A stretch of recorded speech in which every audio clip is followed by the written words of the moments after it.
It's my pleasure, ladies and gentlemen, to chair this next session, which I have been promised by the presenters is going to be very interesting. So we will try as much as possible to leave sufficient time for interventions from the audience. And the way I have seen the presentations they have in front of them, it looks very interesting, and I'm sure we'll have a lot to say about them. Before I open the session, perhaps just frame a few issues. Firstly, there is an African writer called Chimamanda Ngozi Adichie from Nigeria. She made a beautiful presentation about the danger of a single story.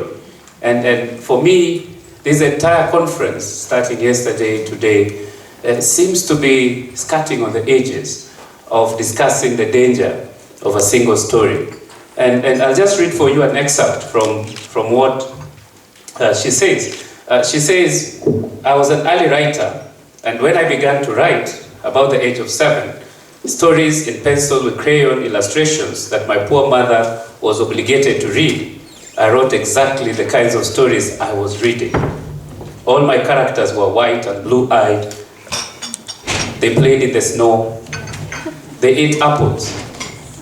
And they talked a lot about the weather, how lovely it was that the sun had come out. Now this, despite the fact that I lived in Nigeria, I had never been outside Nigeria, we didn't have snow, we ate mangoes, and we never talked about the weather because there was no need to. My characters also drank a lot of ginger beer because the characters in the British books I read drank ginger beer. Never mind that I had no idea what ginger beer was. And for many years afterwards, I would have a desperate desire to taste ginger beer. But that is another story. So I think she suggests that you cannot look at me when I enter the room, and because of how I look, you assume you understand everything about me. And because I tell you I come from Kenya, and you have read about Kenya, or you've heard about Kenya, then you assume you know everything about me. And for me, this frames the context of the few comments I will make before I open this session on vulnerable groups for the presentations. In my view, trauma experience, trauma exposure, is both personal and communal. Okay, so it's both personal and communal. And often your society determines what will be experienced as trauma and what will not be experienced as trauma. Your society often determines that. And context is therefore key, and this is what I have been hearing since yesterday. That without context, you cannot come in and say, you know, standing in front of TV cameras is traumatic. Not necessarily, especially if you are from a background of people who do this on a daily basis. But if you bring somebody who has some problem talking to a large crowd of people, then it might introduce certain degrees of anxiety in this individual. So the trauma exposure and what constitutes trauma can be framed by society, can be framed by communities, and that's as it should be. However, the trauma experience and the response to trauma is so intimately personal that we cannot remove it from the picture. We must develop a trauma paradigm, in my view, that takes into consideration this personal experience, even if the interventions will be at communal or societal levels. We cannot dismiss the suffering of the individual in our quest to frame trauma and the trauma experience as a social experience, as a communal experience, as a cultural experience. Because whatever you call it, the person who spends sleepless nights, the person who gets nightmares, the person who cannot do certain things in their own quest for development is an individual. A member of a society, a member of a community, a member of a culture, but an individual all the same. So when we discuss, in my view, the experience and the response to trauma, we must never forget that individual, whether we are African, European, Asian, and so on. And for me, this is beginning to be the illustration of the danger of a single story. When we come to Africa, we say all Africans, are communal. All Africans do things together. All Africans deal with things in this particular manner. This story is beginning to change. There are Africans who don't do things that we say Africans do. There are Africans who live in modern ways which are not African, European, or Asian. They just are. They don't consider themselves anything other than human.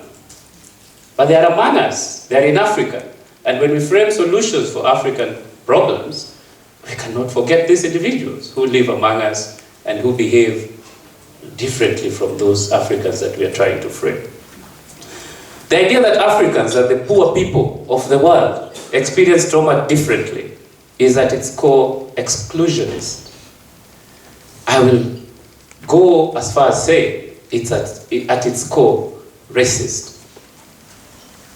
To suggest that I, a child of Africa, I come from the cradle of mankind, I come from where all of you came from, to suggest that I experience trauma differently from people in other settings is at its core, in my view, racist.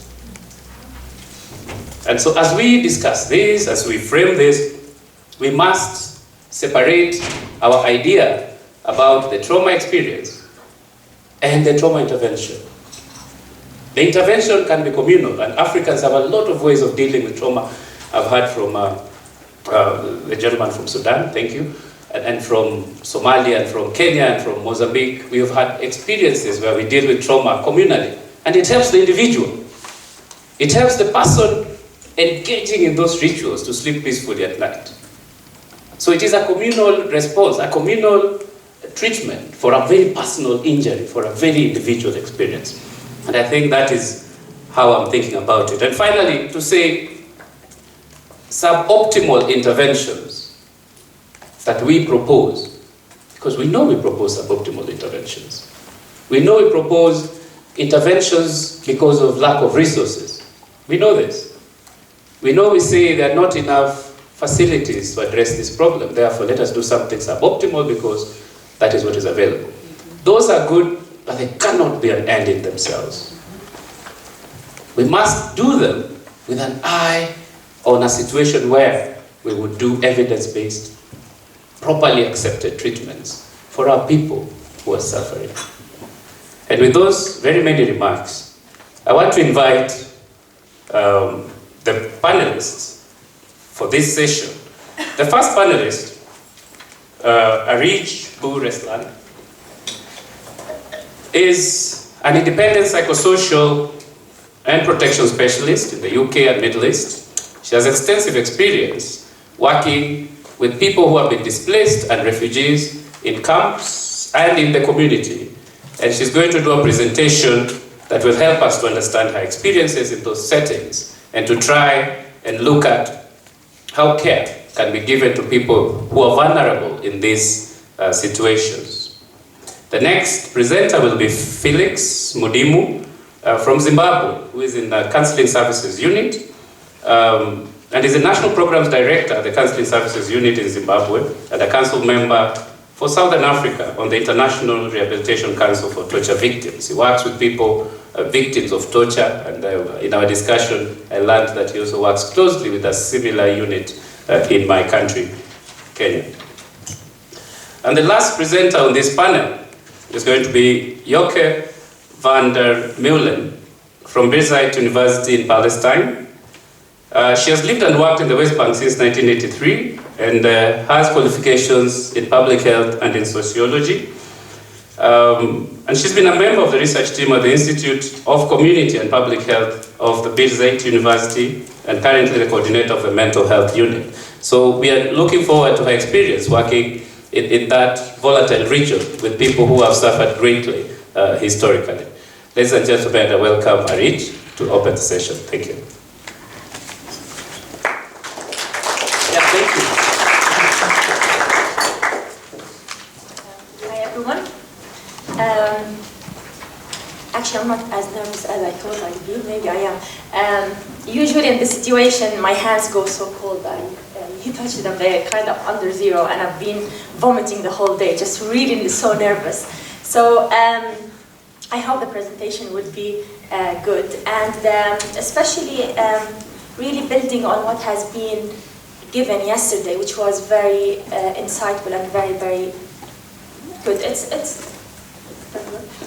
It's okay. Yeah. So actually what I'm going to present is how to be therapeutic without offering therapy. And in a way, I will explain what's therapeutic, but maybe I want us, it's okay, maybe I can just read it. So maybe I just want us to agree on something before we start. And it's from a novel that I read. It's for Chris Cleave, and the novel is called Little Big. I ask you right here, please, to agree with me that a scar is never ugly. That is what the scar makers want us to think. But you and I, we must make an agreement to defy them. We must see all scars as beauty. Because take it from me, a scar does not form on the dying. A scar means I survived. In 2000, last year actually, in January the 3rd, my cousin Shadi, he was crossing the border from Lebanon to Syria. I lived part of my life in Syria during the civil war, so I have family in Syria and I have family in Lebanon. And he was crossing the border to get married. However, the taxi or the car, the driver, arrived to my aunt's house only with his baggage and his bags, but not Shadi or his laptop. 21 days later, she received a call saying that, come collect the body. When Shadi arrived, he was tortured and starved to death. And then he was buried as a groom. There was all these singing, and so many people came from so many different villages. I called my aunt a few days later, and I was really crying so hard, and she was the one who was comforting me and giving me condolences, saying that she's so sorry because I'm alone in the UK. I don't have no one around me, but she has all the village with her, and all the women used to go and cry. Shadi was not only the son of my aunt, he was the son of all the village. So for me, if I told this story to a Western person, the first thing they would say, your aunt must be traumatized. She needs a therapeutic care. She needs intervention. But I'm not sure this is what she would say. Would she forgive her, the people who killed him? I don't know. This is something that So we've been talking so much about what is trauma, and I really wanted to kind of discover what is the origin of the word, and I agree totally. Sometimes we dig into the words and we forget the meaning that people give to their experience, but I think it'd still be good to look at the origin of the words.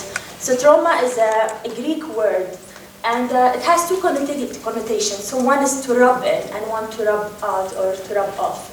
What that means that trauma can equally means that people can grow out of their experiences. And we have a saying that the kill or the hit that doesn't kill you, it makes you stronger. And sometimes when we are working with refugees, we do forget that this is, this is something that's true. And again, I just want to say, who is refugee? Refugee is a very legal term. It's not who I am. It's just a legal term that we use for people who cross the border, or IDPs are the people who has to leave their homes. There is a term which is adversity activated development or post-traumatic growth, which are the things that usually we tend to forget when we are focusing on working with people. However, what happened is in the work that we do, it is the first meaning of trauma that is more recognized. And this is a little bit kind of, I think that the dangers of that is, first, the refugee trauma is a very linear concept, that we assume that there is such a kind of cause-effect between the external traumatizing event and what is the intrapsychic or the consequences that people take. And this is what you were exactly saying, that we ignore the personal and the family and the community and the socio-political context that people are in. Kleinman argues that in order to gain access to public benefits, actually, and resettlement, people or the refugee person might start to use these whole words that I'm traumatized, I need help. And especially this is what we find in the context that I'm working with. If I work in camps, and especially, let's say, if I give an example in Zarqa camp or in Zaatari or these camps that, you know, as a let's say, Syrian refugee living in these camps, you know, you cannot, I'm sorry, I have to go back. You were talking about the whole donors and you have to go targets and, you know, the most vulnerable, and this is actually in my presentation about the vulnerable people. Who is the vulnerable people? So to be vulnerable, you have to become, to wear this identity that, you know, I cannot, I'm helpless. So in a way, the system that we're working with, I don't know how much we're empowering people instead of just making them use the word that's actually making them even victims. And this model is really risky, like a risky model, because we are repeating the same perpetrator, rescuer, and victim. And as service providers, we are there to rescue these helpless people. So what is meant by therapeutic? And this is what I'm really trying to say here. Is in the dictionary, the Oxford Dictionary, therapeutic has so many meanings. And as you can say, it's either healing from disease, or like example, diagnostic and therapeutic facilities, or administered or applied for reason of health, for example, therapeutic shampoos, or having a good effect on body and mind, but also it means contributing to the sense of well-being. And in that sense, I'm really trying to use the word therapeutic as contributing to the sense of well-being of refugees. So no matter what services I'm providing, regardless if I'm giving shelter, or I'm providing food, or if I'm a health worker, or I'm a psychologist, everyone can be therapeutic in their own ways. And this is back to your professor. You were talking about psychosocial. It's really about restoring a human relationship in a way that restores dignity. But then I will also argue how we're giving this dignity when we are working with people who are in camps. But we were talking about stories, and I like to use phrases and statements that really talk about who we are. And Leela Watson, she's an activist, and she's Aboriginal from Australia, and she talks, if you have come to help me, you are wasting your time. But if you have come because your liberation is bound up with mine, then let's walk together. So what are we actually doing there? It's really about containing the refugee experience. Yeah, refugee come with a range of needs. It's, you know, they need food, shelter, medical education, legal, psychological. They need all these things, but also they come with a baggage, or they come with their own stories and their atrocities, their adversities. And somehow what we can really do is just to bear witness. This is just the most powerful thing, that we acknowledge and that we validate their stories and not question them. And this is where I think maybe the question for lawyers or human rights, or also those who has to get the real story of those people, of the trauma story. And you have to repeat the trauma story again and again and again, and question how right it is. And I don't think, as someone who works in the field, I'm in a position to question anyone's story. I'm just there to really bear witness. So back to the narrative, and what's the importance of narrative with the work that we do. It's really about going from a thin story that I'm a refugee, I'm a raped woman, I'm a traumatized person, to just a human being. I'm someone who, you know, I have a root, I have friends, I have hopes, I have dreams, I have communities, I'm more than just that thin line. And I'm sure if Shadi was tortured and he was still alive, yes, he has been tortured, but he's not a tortured person. He was not a raped person. He's bigger than that. So part of the things that we do is really we work on some of the tools that I think is very powerful. It's a tree of life. And it's actually, it has been developed here in this context. It was in between Zimbabwe and South Africa. And it talks so much about people's root. You know, it goes into each level of the tree in terms of the roots, the day-to-day life, you know, to the hopes, the aspiration, the very people who gave meaning to our lives. And in a way, it really makes people realize that they are bigger than that tiny thing that we are also trying in our work to remind them every time they are just refugees and helpful. And one of the other things that we also do, and it's a very simple thing, like whenever you're working with people, that there are these three simple like statements: I am, I can, and I have. And even the most depressed person, they always can have, I am a mother, I can feed my children, I can come to that therapy session, and I have dreams or I have hope to come back to my countries. So yeah, these are great things that we can do and we can be therapeutic, but this is my question. If I'm working in camps and in gated communities, it's the setting itself is stripping away people's dignity. So how can we really be helping people, and how can we be really working together in this process when the whole system is making them helpless and refugees, and you know. So my question would be for the first section is how we in this setting can we really work on peace building, and do we want, for example, with the refugees, with the Syrian, for example, to go back when they are back in Syria, then we start the process, or actually we start the process inside? Let's just give an example. Usually when we work in host communities, we do integration between the host and the refugees. But in camps, we don't do that. And usually when the Syrians themselves try to talk about things, we silence them. Because we don't want any clashes. And it happened because people, they don't even have freedom of express. In Zaatari camp, when people were criticizing or talking about the regime or about other things, they have been deployed. They have been sent back to Syria because it has to be, quiet, secured, so there's no other issues with that. So that's my first question, but I would also like to give an example of my work in Libya. I don't know, actually, I know that I only have 5 times, so I'll try to talk about context and what does it mean. So in 2012, after the fall of Gaddafi regime, I was working with one of the organizations that hoped that we would do integration between psychosocial and rehabilitation. So it was my first work with the war wounded. Usually I work with women and children. And when I arrived, the program has been already set. People sitting in New York or wherever, they decided this is how it works. So we have a rehabilitation center with physiotherapists, and the physiotherapist will identify those who have psychological needs according to a list, and then this person will be sent to the psychologist, and the psychologist will treat them. So when I arrived, I was working in Misrata, Sirte, and Benghazi, but I'll just give an example of Misrata and Sirte. So Misrata is Sirte is the hometown of Gaddafi,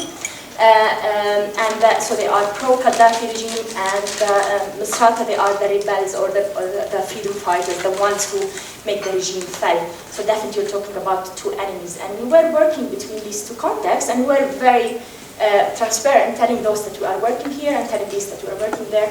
There was no work whatsoever between the two communities. So when I arrived, the psychologists, they were 2 females, and they were saying that, well, no one is coming to us,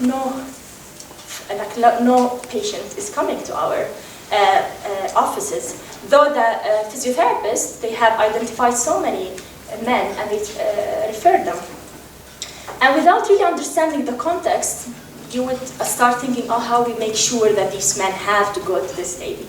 So I attended, I attended in Misrata one of the sessions, and it was a training on amputation. I was there, and then this guy who was war wounded, and he has amputation, and he was sitting there as a kind of, I don't like the case study, as a real example of what happened there. And what the trainer asked him, so how do you actually cope with your new situation, with your suffering, and your loss of your limb and your status? And before he was able to say anything, everyone in the I was saying, yeah, you're a hero, you're great, everything's fine, and that he was silenced, he couldn't actually talk, and that gives you a glimpse that in a way you're not allowed to talk about your pain, and especially in a place where, so I have to give now the context. In the regime, in the Gaddafi regime, people went into their academic kind of, depends on your higher or your level of, cleverness or or like, grades. So if you have a very good high grades, you'll be a doctor, engineer, I don't know, you go through all the way. And then psychologists were the worst, like they were on the lowest. So you believe that this is stupid. That if you are stupid, you don't have grades, you're not good enough, then you're a psychologist. So you first start talking about people that you have a psychologist, and she's a woman, and I'm a war fighter who made Gaddafi fall, and I have to go to this stupid woman to tell her about my story. So then what we did is really we worked with the physiotherapists, and the physiotherapists were the ones who were giving this therapeutic care, and they were the ones who were listening to those guys. And there was a space where just war wounded came together and worked together. Now my question is, I know I just have 1 minute. We left Libya. I left Libya after a few months, and the country just collapsed. I mean, the war was continuing, and it's even worse than any time before. So what did we actually do? Like the mental health and the psychosocial and everything we talk about. What is the value of that? And what could we have done differently? And if there was anything that we could have done, especially when we talk about peace building, because my understanding now with peace building is always after everything has destroyed, we go back home and then we start the process. And these, I think, these are my two questions. First, in gated communities, or when we're talking about situations like in Jordan or in Turkey, Iraq, and all these surrounding countries, what do we do actually to start peace building in Syria? But also when we're talking about the situation of, as an example, as Libya, what could we have done differently? So this is my thing. Thank you so much.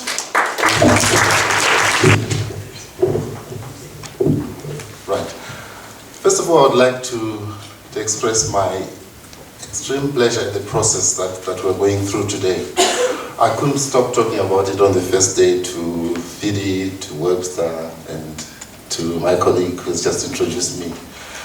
And yesterday was a great day because at the end of it, I was thinking about it last night and I thought it felt like therapy. Sort of like Alcoholics Anonymous, you know. I mean, to know that what I'm feeling and what I've been experiencing is what everyone else is experiencing. I mean, it was quite a moment for me as a part-time therapist and also as a practitioner in mental health. So I have been asked to talk about vulnerable groups. But what I'm actually going to do is, first of all, talk a little bit about the work and the experience from Counseling Services Unit, and also a little bit from the part of Africa that I've worked with the International Rehabilitation Council for Torture Victims, not in specific countries or in specific centers, but in general what we've found out in terms of mental health and psychosocial support and peace building. And then I'm going to talk briefly on the vulnerable groups, on the specific findings that we've had, not to mention the vulnerable groups themselves, but the kind of problems that they faced in various contexts, but I'll dwell more on the Zimbabwean context. And then finally, with all the excitement yesterday about talking about houses and today about hippos, I also brought my own house, which I'm going to talk about in our experience in this field of psychosocial support and peace building and where it has led us to at this moment in my organization as Counseling Services Unit. The first thing I would like to talk about when I talk about vulnerable groups is the fact that came out quite clearly, particularly in today's discussions, that our responses, when they are informed by the client's needs, are probably going to have much more better effect on the client's problems. And I would like to point out right now that when we talk about clients, I'm talking about the individual. The client can be a community, and the client can be actually a nation, or a government, or an army, if we take polls. And some of the things I'm going to talk about are what the path that we were led on when we started following what the client needed. And that path in some way led to where we are today, because I think we all walked down that path and found out that our clients are not coming just for therapy. Therapy is just but one of the many things that they are looking at. When they come to us, when we open up to our clients, we find out that besides what we are looking for, their psychological, how do you feel? They also want to know that I haven't eaten in 2 days, I haven't bathed, I haven't slept. I don't know where my wife is, I don't know where my children are, my house has been burnt, I'm not even sure what we'll eat next year, my children are not going to school. And when you start going that route, it's something that is, oh, hey, wait a minute, let me talk about how does that make you feel? See, that's where we've gone wrong at times. How does that make you feel? No, don't worry about how it makes me feel, but they need food. They are not going to school. I don't know where they are. So that path, in a way, led us to where we are today, and I was really excited. When I first got the invitation, I worked with IGR, with Webster in the peacebuilding process in Zimbabwe, the Emmanuel that he alluded to. Webster said, oh, I asked the guys to invite you, and I said, Webster, I'm busy. What do you want me to go and do in South Africa? So the invitation came and I saw it, and I responded that I've seen it, but I hadn't read it. Then I read it and I found out that I got excited each time. So anyway, let's go back to the vulnerable groups. We talked about a number of vulnerable groups, and some of them are on the program for today. I'll just read through them quickly. The program talks about vulnerable groups such as refugees, internally displaced people, ex-combatants, youth, children born out of rape, disabled people, etc., etc.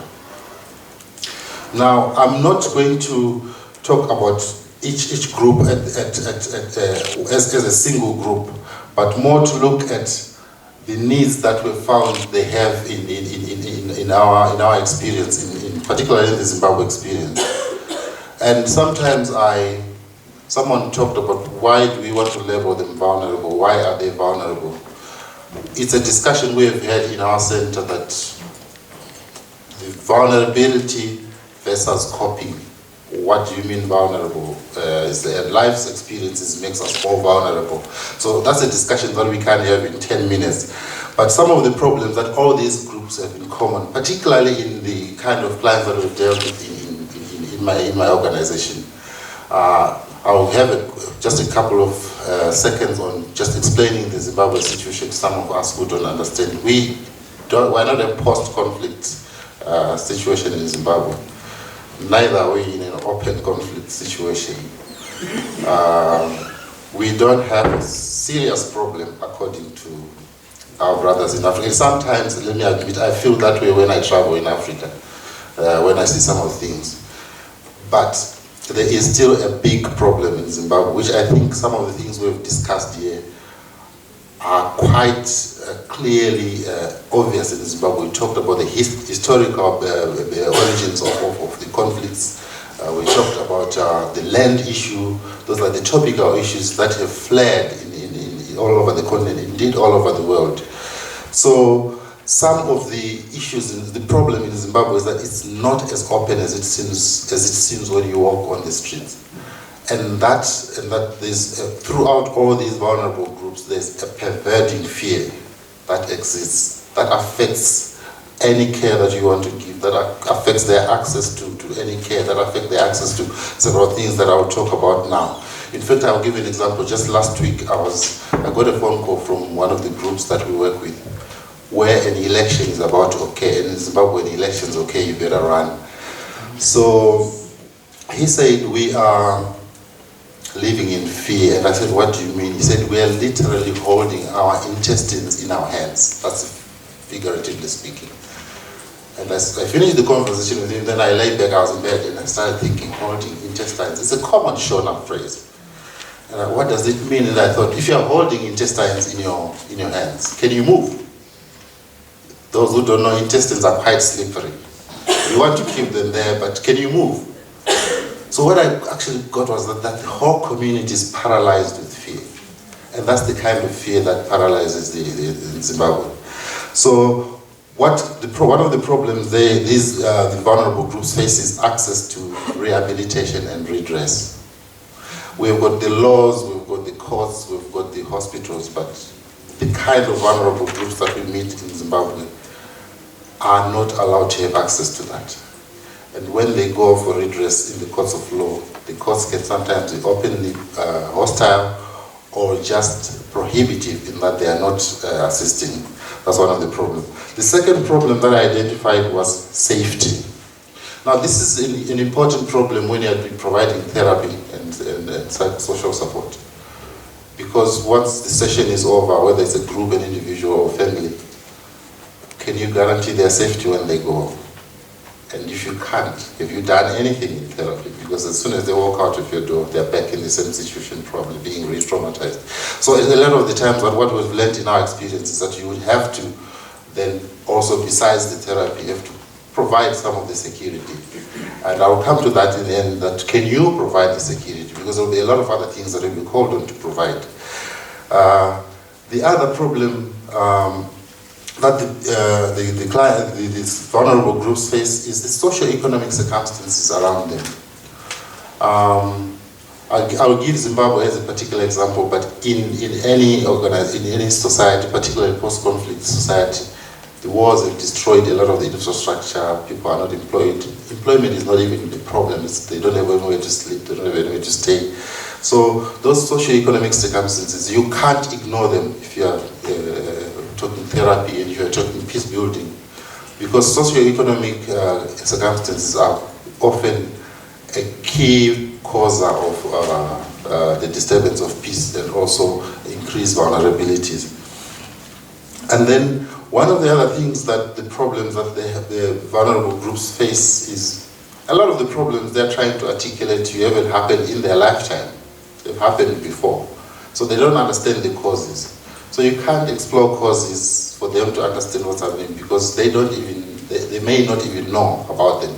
So you get to take on the role of teacher also, of a historian even, to try to take them back to understand, because understanding may actually be the beginning of them to move on. So those are some of the few problems that I highlighted with vulnerable groups. And how have we tried to handle this in my center? How many minutes do I have? 1 minute, okay. I would like to flash the house, to show the house now. Yeah. What happened is, for the last 9 years, we are a very medical organization. When we started, everything was individual therapy, go to doctor, go to a nurse, go to this and that. But obviously, after some time, we began to see that it was not enough. Anyway, we put in a whole lot of, eventually we began to work with other people to address some of the needs that I talked about. And in that, it has formed quite an interesting coalitions that were formed in Zimbabwe, where peace building, therapy, economic development is slowly being worked into a collective. But that also posed a problem which I want to bring to the people that are working in therapy and that are doing psychosocial support. Psychosocial support in itself, in mental health, is a multidisciplinary approach. And in my team, we've got doctors, pathologists, psychiatrists, nurses, physiotherapists, lawyers. And as long as that team doesn't understand the full picture that what we're doing is going to lead eventually to that, it cannot work. In fact, at the beginning of this year in my center, we took time to sit down and say, look, we've changed a lot in the last 7 years. What does this mean to our vision? What are we doing? And it was very interesting. We took the whole group, cleaners and all, what has been happening. And this is what came out, and the house just sort of fashioned out of the discussions that were. Before, we used to have this lofty idea that our mission is to eradicate torture in Zimbabwe. I think we've seen those missions in a lot. And we interrogated that, how do you eradicate torture in, okay, let's say we've got a project for 6 months or something. So eventually we found that what have our clients been telling us is the fear. And eliminating the fear will let the clients, you eliminate the fear by educating them, getting them assistance they need on time, and having them know where they can go for assistance. And we got excited as we went and tried to discover, and how do we do, and what are we doing when we're eliminating fear? Building courage there. So we had a discussion about building resilience and all that, but it's still the same language. And then where do we base this from? So we were also looking at how do we justify what we're doing, and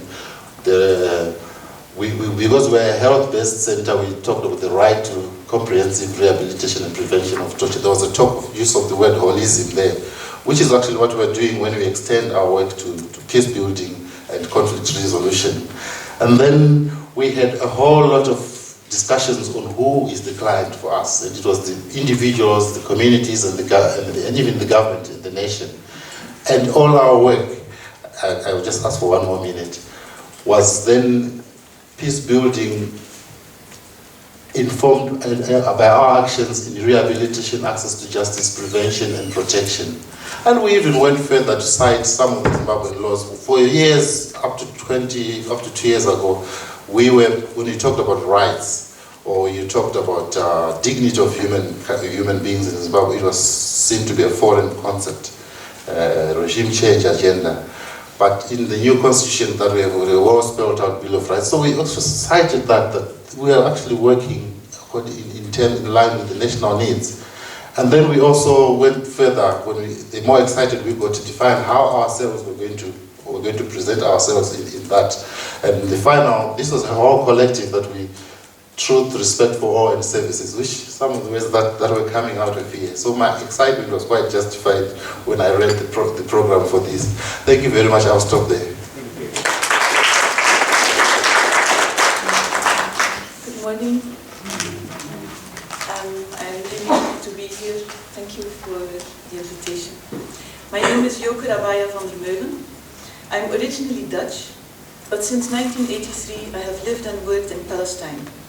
And since 2004, I work with the Institute of Community and Public Health of Birzeit University.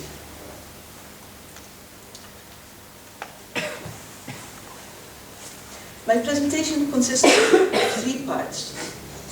First, I will tell you a little bit about living in Palestine over these 30 years. That's the background and the context. When Friederike and Marianne invited us, the original invitation was for Professor Rita Giacoman. Unfortunately, she was not able to come, and I have come in her place. In the original invitation, we were asked to make a short presentation about our work. So in the second part of the presentation, I would like to focus on some of the work of Professor Giacoman and her and others at our institute. And then I will end with some notes on the work of the mental health team, of which I am the coordinator. But in order to understand our work, it is important to understand the situation. And I will not bore you with a lot of details, but what I'm trying to do is to guide you into the psychosocial frame of mind of people living in Palestine. When I first came to Palestine, that word, Palestine, could not even be mentioned. The colors of the flag were forbidden. Even wearing a bracelet with the colors of the flag might land you in prison. Probably not me, but any Palestinian, yes. The 1967 military occupation of the West Bank and Gaza Strip was clear-cut. It was exactly what you expect from a military occupation. The Israeli army was everywhere. There was, of course, no Palestinian authority. Israel had imposed a so-called civil administration, which controlled the education, the health, other systems, and most aspects of Palestinians' daily life. It was a system that became increasingly oppressive over the years, and gradually Palestinian resistance grew. At the time, they had no weapons. They fought that military occupation with civil disobedience, often in the form of educational and commercial strikes, with throwing rocks at army patrols, and sometimes with homemade explosives. There was a discussion about violence or non-violence, a bit like what I have read in Nelson Mandela's Long March to Freedom.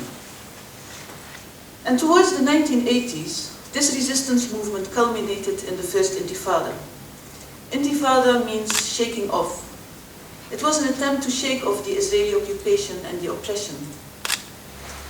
The pictures of unarmed youngsters throwing stones at Israeli jeeps and the Israeli response with live fire went all over the world. The Intifada quickly grew into a popular movement, highly organized, and the world seemed to wake up. After 3 years, the international community supported a peace conference in Madrid, Palestinians from the occupied territories, and Israel were represented. Not the official Palestinian Liberation Organization, the PLO.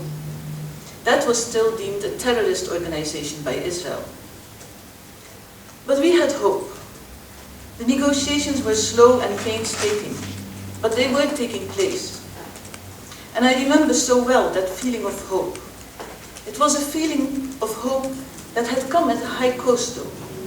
People had paid with their lives, with the lives of their loved ones, with the loss of limbs, eyesight, the loss of property, the loss of homes, the loss of freedom.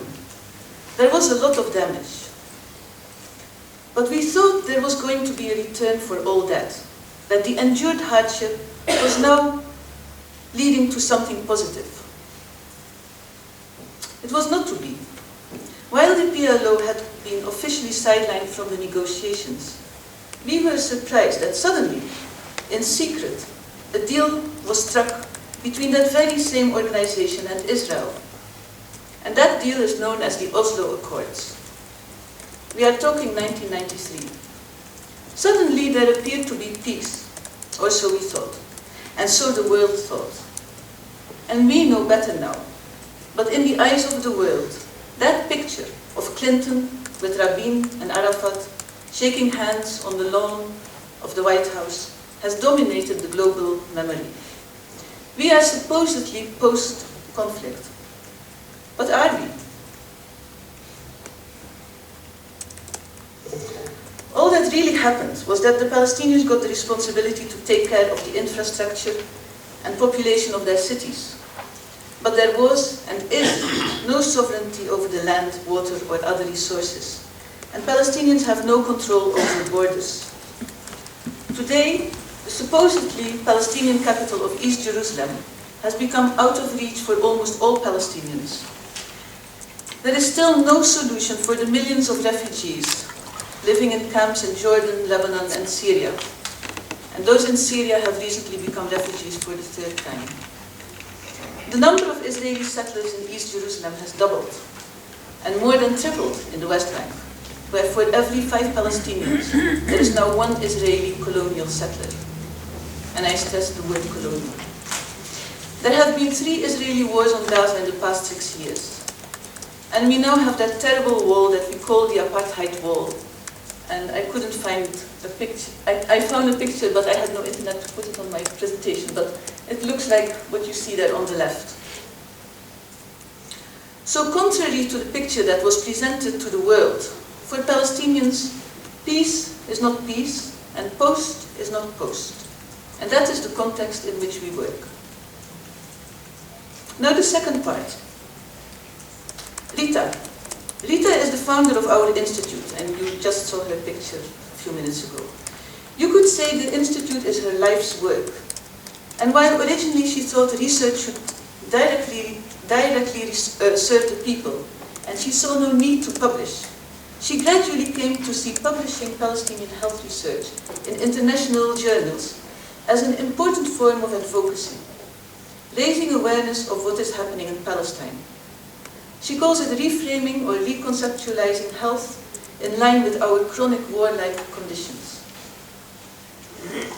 And when things were really becoming very, very bad, with over 600 checkpoints in the West Bank alone, she invited Richard Horton, the editor of The Lancet, to visit. And she organized for him a tour to see for himself the situation of Palestinians and how it affects health. That was in 2007. Richard Horton saw the horrendous checkpoints with Palestinian men and women, young and old, herded through caged passages to show their ID card to indifferent young Israeli soldiers with the power to turn them back or to let them pass. Not to go into Jerusalem, that was already long out of bounds to most Palestinians, but even in order to go from one part of the West Bank to another part. And Horton listened to the stories of nightly arrests of young men, the stories of people not being able to reach hospitals, of women giving birth at a checkpoint.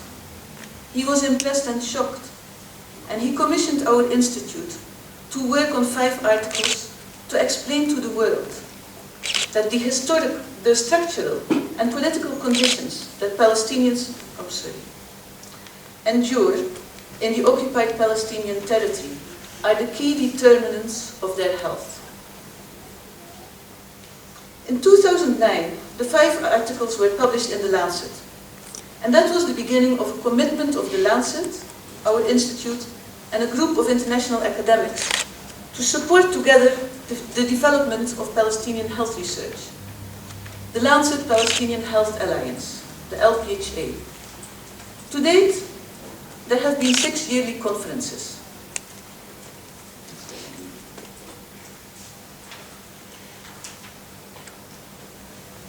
The LPHA brings together researchers studying health in the Gaza Strip, the West Bank, East Jerusalem, also the health of Palestinians in what is now Israel, and the health of Palestinians in refugee camps in neighboring countries.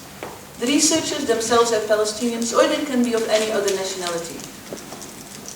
But even for The Lancet, which you know is one of the most prestigious and leading medical journals in the world, even for The Lancet, it is not easy to support publishing research on the health of Palestinians. Health which is undeniably linked to the politics of the situation. There is a powerful lobby which is currently trying to force the publishers of The Lancet to make Richard Horton step down as editor-in-chief of The Lancet. So this is what I will tell you about Rita's activity. She's really busy with this. And now I am coming to the third part of my presentation, in which I like to tell you about the research of my unit, which is mainly concerned with psychosocial health. To remind you of the presentation. Research funding is hard to get, but in the past few decades, mental health has gained an interest, as you all know. How do people cope with adversity? What is resilience? What makes people resilient? And we too have managed to access some research grants. But to us, there is a bitter taste to these questions. It is a bit as if rather than supporting your anti-apartheid campaign at the time, the international community had asked you to figure out what makes people resilient under the regime of apartheid. It is bitter, but at the same time, Palestinians try to live their lives, and we try to serve them. It is not for nothing that our institute is called the Institute of Community and Public Health. In the light of a weak and in many ways failing national authority, we believe that community-based work is of great importance. So I want to tell you briefly about 2 projects on which I have personally worked with strong dedication and great respect for the community that are the research population of these projects. One was a qualitative research project around the question of how children of Palestinian political prisoners detained by Israel are affected by growing up in the absence of their detained father. I'm sorry I cannot tell you a lot about it, but some of the main findings were the following. 1, we found that there is actually very little published research about this subject. It is often too dangerous for the families and the researchers themselves. But within our Not Real Peace and our Not Real Post, we were actually able to visit families of detainees and talk to the children. And 2, one of the main findings was how important it was for these children and adolescents to get in touch with other children of Palestinian detainees. And 3, with all that sadness that they endure, we also found that many of these children, especially the older ones, are actually a great source of support to their parents, including their father in prison, and to their younger siblings. And I'll be happy to tell you more, if you like, after the presentation. The second project that is close to my heart is the work that we do with the community-based rehabilitation program in the villages in the north of the West Bank. Since 2013, we are working together with War Trauma Foundation on supporting that CBR program in setting up and facilitating support groups for mothers of children with handicap. It is a project that is based on a very simple premise. namely that in the absence of mental health professionals, women who are in similar circumstances can find relief in talking to each other about their situation, can get and can give ideas on how to deal with difficulties that they share. And although started with a focus on mothers of handicapped children, these groups are meant to open up also to others who are having a hard time in these villages. For example, widows, wives of political prisoners, and people who live remote or who are very poor. All women who are having a hard time. And the groups are about helping each other to deal with family dynamics, but also about taking care of yourself, allowing yourself some time out of the house, about laughing together. In this project, War Trauma Foundation is helping us to train CBR field workers in facilitating these women's groups in a way that we have called the multifamily approach. It is an adaptation of multifamily therapy. And one of the things we have recently done as 3 organizations working together, War Trauma Foundation, our institute, and the CBR program, is the production of 3 manuals in this methodology. One for organizations, one for trainers, and one for group facilitators. And both Relinda and I will be happy to tell you more about this project. Now to summarize. I have taken rather a bit of time to draw attention to the fact that one cannot separate the political situation from our psychosocial health. It is important to pay attention to psychosocial issues and to support communities to survive in our case, or to heal in the case of real post-conflicts. But in our case, we are still waiting for Godot. We are still waiting for the international community to help us to finally reach that moment of post. And what really interests me in this conference is learning from you what happens in that post stage. And I've already learned a bit yesterday. How does it change people's psychosocial frame of mind? What does it mean for daily life? Thank you again, Frederica and Marianne, for inviting us. And I'd like to extend warm regards from Rita and from our other colleagues. And thank you for listening.